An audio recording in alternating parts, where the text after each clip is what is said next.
as a former mouth breather myself, had snoring and a lot of poor sleep habits, poor sleep quality. I've had a long journey to decrease my sleep apnea and rid of it.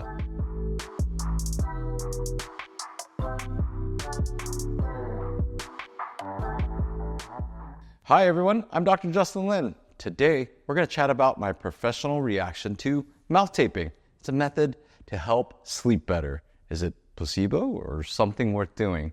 It's a popular health and wellness trend that's kind of showing up on TikTok and Instagram, and people are doing it. If you do not tape your mouth shut at night, you are doing something wrong.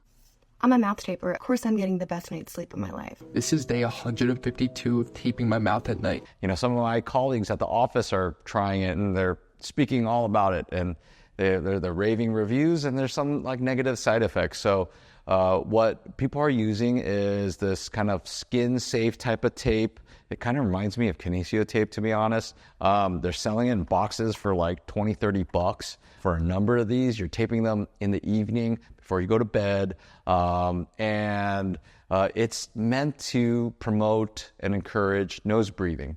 And so, there's a lot of good with that when you're nose breathing. You're creating, like a filtration system. And if you're sleeping with your mouth open for, 8-9 hours a day, I wish I could sleep 8 or 9 hours, but if 8 or 9 hours, you're not getting that filtering from, the pollen or even some bacteria and viruses. So being able to use your nose and encouraging that is always important. Now, there's a lot of other health ramifications. If you've got sleep apnea and your tongue rolls back and it creates some blockage, I could see how a lot of that is giving the world a lot of problems, and I think if you really think about it, there's other ways we can do to prevent it. I'll talk about this a little bit later in the segment about maybe other ways, like maybe eliminating your pillow or using some different type of pillow, so that could be affecting it and closing your airways. But I've done a little research. There's some benefits to this, so let's get right into that.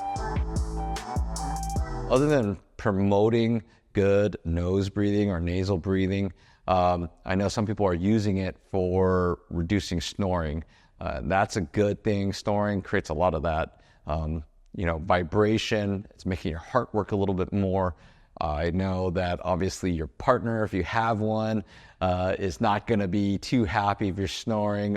I mean, my dad is a prime example. I'm going to throw him under the bus a little bit, but he can literally in 3 different rooms down. I was staying at a hotel. I could hear him snoring. It was like rattling all the rooms. So I felt sorry for the other guests in between. So things like that. Maybe this is something that he can do and help him. And also there's the idea of helping small improvements for sleep apnea. And there's some sense to that. If you have your mouth closed, I would say 9 times out of 10, you've got your tongue on the roof of your mouth. Those of you at home, just close your mouth, and lay back, and hopefully your tongue hits the roof of your mouth. Now, if it's at the bottom of your mouth, there's a good chance that's when it rolls into your throat and leaves your mouth open. So at least you're giving it an aid with this taping material and using this. And we talk about, supporting oral health. Like I said, there's more access to bacteria. You got the dry mouth, cotton mouth, that can, give you some issues there. And then there's sleep quality that should improve if you're getting the deeper sleep. If you're not getting disruptive sleep from the snoring or sleep apnea, you're going to hopefully hit those different stages of your sleep and get more restorative rest. And that's going to be key for inflammation. Those of you who are battling heart concerns, like I said, those with sleep apnea are higher increased incidence and correlation to heart disease, heart attacks. That's something, to think about. Sleep is a billion-dollar business. Sleep number, memory foam, all that fun stuff. That's something to think about that we can, kind of use. And if this is a simple $20, $30 fix, hey, I'm all for it, right? So that's one of my kind of like positive pro thoughts from what I researched. So now the cons. There could be a number of them. If you really think about the cons, number one, how many people want to have their mouth taped shut?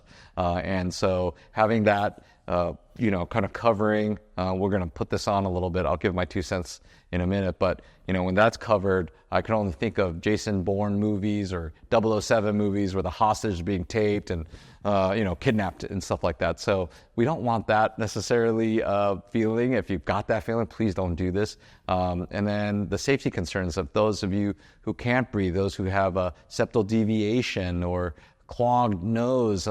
If you've got that, then you can imagine that panic of not being able to breathe or inhale or even exhale through your nose.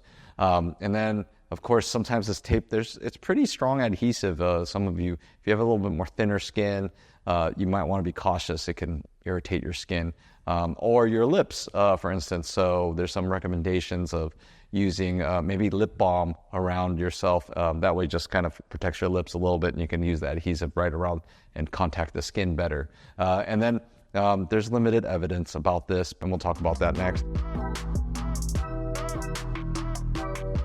All right, so I'm going to put this on and then give you a little bit of my sense. So I'm going to give this a shot. This was the first time I ever did it. And like I said, it kind of feels like that stretchy kinesio tape material. And then I'm just going to put it on here. And I don't know.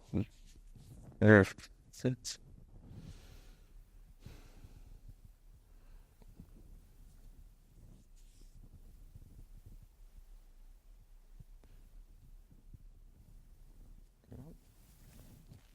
So it's a firm, definitely a firm material.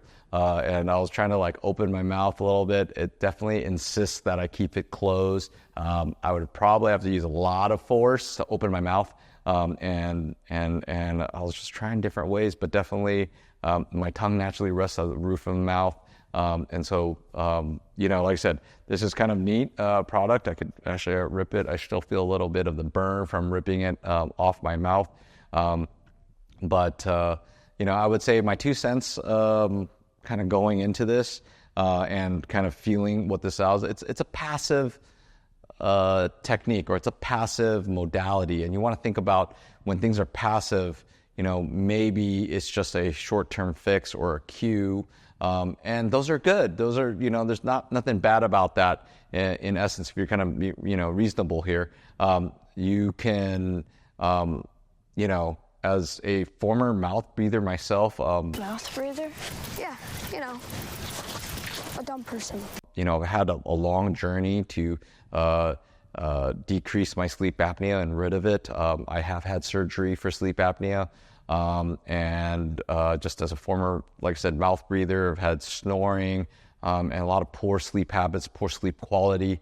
And I did a lot of therapy, so there's a high cost to that in terms of time and financial investment, because most of this stuff isn't covered by your insurance. This is definitely going to be more out of pocket. And then you got to find the right people, right? So you got to find the right niche of professionals that are dealing with airways and jaw motion. So I've had intraoral work where manual therapists have gone in there and, worked on my tongue, worked on my jaw joints, freed up the muscles in my face. I've worked on my posture. I've worked on my sleep positioning. I've had exercises to help decrease weight, as well as improve my cardiovascular health. So those take a lot of investment in time.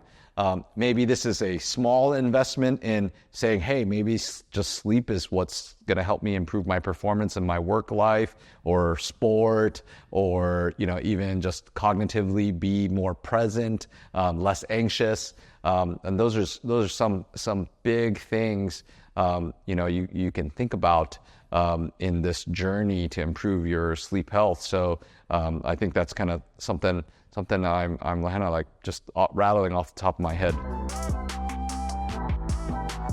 So here's some of my final thoughts and feedback regarding mouth taping. It's definitely not a permanent fix or end all be all, like I've been kind of saying throughout this podcast.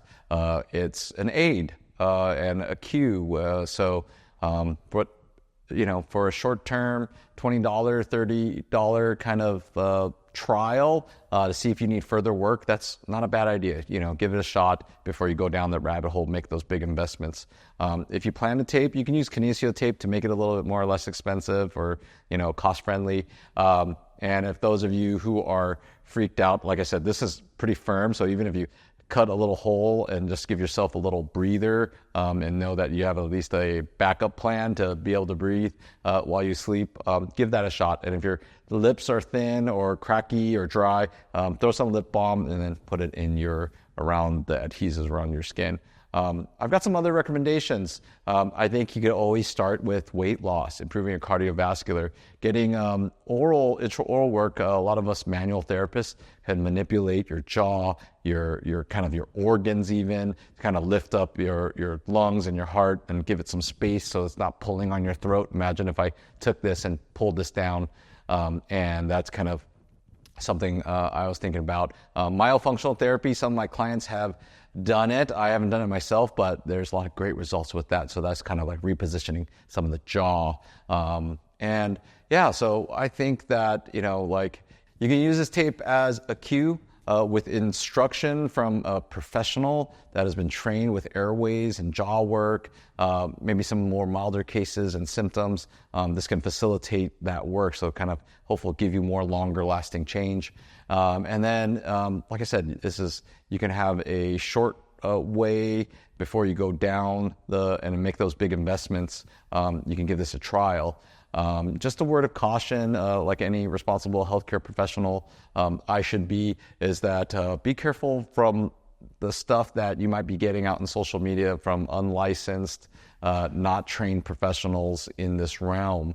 Sometimes it's great. Sometimes it just shows up organically, and that's really cool. But other times, it can be harmful. So, like I said, there isn't a whole lot of evidence out there right now with it. But on a practical level, I think this is something I can recommend for a short term, something to help facilitate, something to help train you to close your mouth. But the more permanent fix is to go down the therapy route, get these things different alignment, or some people might use appliances and they swear by it. I personally haven't been great at appliances. They usually end up, the different appliances or sleep apnea machines have ended up across the room, in the middle of the night, and in the morning I wake up and I'm like, oh, I didn't even know I tossed it. So unconsciously, I haven't liked it. But doing some of those more homeopathic, organic methods, just remember, like I said, I think this is a little bit more passive in nature. So you want to do active things, exercises,